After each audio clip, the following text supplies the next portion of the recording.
रामायण की कहानी में एक बहुत ही दिलचस्प विरोधाभास है। एक ही लक्ष्य को पाने के लिए दो नायक दो बिल्कुल अलग रास्ते अपनाते हैं। एक तरफ है राजा राम और दूसरी तरफ है उनके भक्त हनुमान।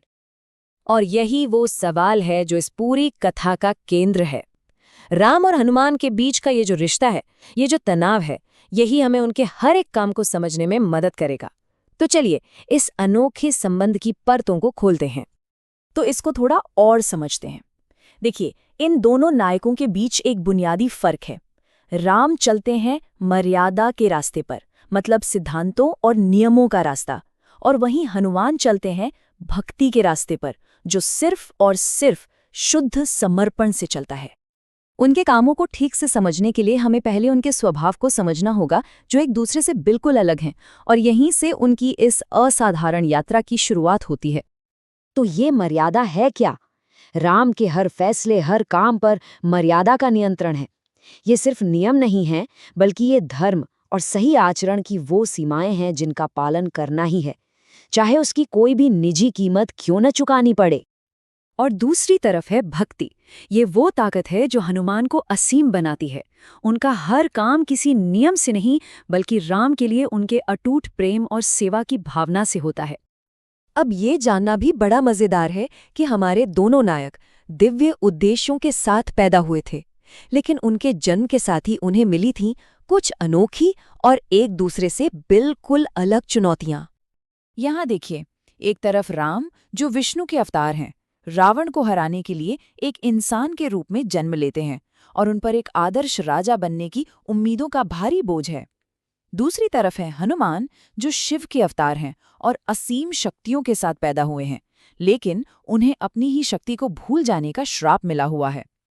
उनकी ताकत का अंदाजा बस इसी बात से लगा लीजिए। बचपन में खेल खेल में उन्होंने सूरज को एक फल समझ लिया और उसे निगलने के लिए छलांग लगा दी।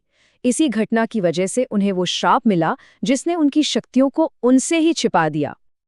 और यही कहानी में आता है एक बहुत बड़ा मोड़। जब तक हनुमान की मुलाकात राम से नहीं होती, उनकी शक्तियां सोई रहती हैं। जांबवंत ही हैं जो उन्हें उनकी असली पहचान और उनके जीवन के उद्देश्य की याद दिलाते हैं, और उसी पल हनुमान की वो असीम क्षमताएं राम के काम के लिए जाग उठती हैं। तो अब हम आते हैं इस पूरी चर्चा के सबसे अहम हिस्से पर। हम देखेंगे कि कैसे सीता जी को बचाने के मिशन के दौरान दोनों के काम करने के तरीके बिल्कुल अलग थे। यही मर्यादा और भक्ति का फर्क सबसे साफ नजर आता है। राम एक राजा हैं और उनका हर कदम राजधर्म के हिसाब से होता है। राजधर्म मतलब राजा का वो कर्तव्य जो अपनी प्रजा और अपने राज्य को खुद से भी ऊपर रखता है। वो भावनाओं में बहकर कोई काम नहीं कर सकते, उन्हें हर नियम का पालन करना ही होगा। राम का तरीका देखिए कितना व्यवस्थित है। पहले सुग्रीव के साथ गठबंधन करते हैं, फिर बाली को दंड देते हैं, लेकिन उसके लिए भी एक धर्मसम्मत कारण सामने रखते हैं, और लंका पहुंचने के बाद भी युद्ध शुरू करने से पहले वो अंगद को एक आखिरी बार शांति का प्रस्ताव लेकर भेजते हैं। ये है राजधर्म का शुद्ध पालन। और अब जरा हनुमान को देखिए। उन्हें आदेश मिला था सिर्फ सीता जी का पता लगाने का, लेकिन उनकी भक्ति उन्हें सिर्फ आदेश मानने तक ही नहीं रोकती, वो नतीजों पर ध्यान देते हैं। हनुमान सिर्फ सीता जी का पता लगाकर वापस नहीं आ गए, नहीं, उन्होंने दुश्मन की पूरी सेना का जायजा लिया, अशोक वाटिका को उजाड़कर रावण का मनोबल तोड़ा और फिर जानबूझकर खुद को पकड़वाया ताकि पूरी लंका में आग लगा सकें। वो एक दूत बनकर गए थे, पर एक पूरी सेना का काम अकेले कराए। और फिर आता है वो पल जो भक्ति की ताकत का शायद सबसे बड़ा सबूत है। युद्ध में जब लक्ष्मण मूर्छित हो जाते हैं, तब सारी उम्मीदें एक बार फिर सिर्फ और सिर्फ हनुमान पर आ टिकती हैं। समय बहुत कम था। हनुमान हिमालय तो पहुंच गए, लेकिन उन्हें वो खास जड़ी बूटी संजीवनी मिल ही नहीं रही थी जिसकी जरूरत थी। कोई और होता तो शायद हार मान लेता, पर वो हनुमान है। अगर जड़ी बूटी नहीं मिल रही तो क्या हुआ, वो पूरा का पूरा पहाड़ ही उठा लाए।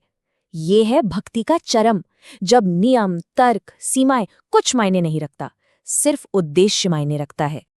युद्ध तो जीत लिया गया, पर कहानी यहाँ खत्म नहीं हुई।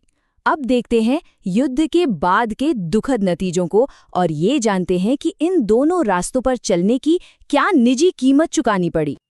ये शायद कहानी का सबसे दुखद मोड़ है। राम का राजधर्म, एक राजा होने का कर्तव्य, उनके पति होने के धर्म पर भारी पड़ जाता है। पहले लंका में अग्नि परीक्षा और फिर अयोध्या में अपनी ही प्रजा की कानाफूसी यानी लोकापवाद के दबाव में आकर उन्हें अपनी गर्भवती पत्नी का त्याग करना पड़ता है। मर्यादा के पालन ने उनसे उनका निजी सुख ही छीन लिया। तो सार ये है कि राम ने अपने राज्य और अपने सिद्धांतों के लिए एक बहुत बड़ा बलिदान दिया। वो एक आदर्श राजा तो बने, लेकिन एक ऐसे अकेले राजा जिनकी पहचान सिर्फ उनका कर्तव्य बनकर रह गई। और हनुमान, राम की किस्मत के बिल्कुल उलट हनुमान को उनकी शुद्ध भक्ति का पुरस्कार मिलता है। उन्हें अमर होने का वरदान मिलता है ताकि वो हमेशा राम के नाम और उनकी कहानी के साथ एक शाश्वत भक्त के रूप में जिंदा रहें। तो आखिर में ये दोनों महान किरदार हमारे लिए क्या विरासत छोड़ जाते हैं? चलिए इस पर एक आखिरी नजर डालते हैं। राम प्रतीक हैं उस आदर्श इंसान के जो अपने कर्तव्य के लिए अपना सब कुछ त्याग देता है। वो धर्म पर चलने वाले एक अकेले लीडर का प्रतीक हैं। और वहीं हनुमान उस आदर्श भक्त का प्रतीक हैं जिनकी असीम शक्ति अपने लिए नहीं, सिर्फ सेवा के लिए है। एक ने व्यवस्था बनाई तो दूसरे ने उस व्यवस्था के लक्ष्य को मुमकिन कर दिखाया। और अंत में ये कहानी हमें एक गहरे सवाल के साथ छोड़ जाती है। धर्म की स्थापना के लिए ज्यादा जरूरी क्या है, सिद्धांतों का अटूट पालन जैसा राम ने किया, या फिर शुद्ध इरादे और समर्पण की ताकत जैसा हनुमान ने दिखाया? या क्या सच ये है कि धर्म की स्थापना के लिए इन दोनों का साथ होना जरूरी है?